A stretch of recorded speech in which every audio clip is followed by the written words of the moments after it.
गेल्या 4-5 वर्षांपासून आरटीईची थकलेली बी कोट्यावधीची प्रतिपूर्ती रक्कम यावर्षी आरटीई प्रवेशामध्ये करण्यात आलेल्या बदलामुळे झालेला गोंधळ तसेच सरकार आणि संस्था चालकांमध्ये भरडला गेलेला गरजू विद्यार्थी यामुळे आरटीई प्रवेशाचा पुरताच बोजवारा उडाला आहे।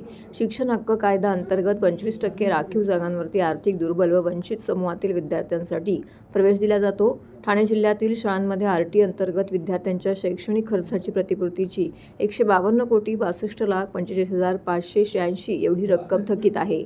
प्रतिपूर्ती अनुदान न मिळाल्याने संस्था चालकांना शाळा चालवणे अवघड झालं आहे।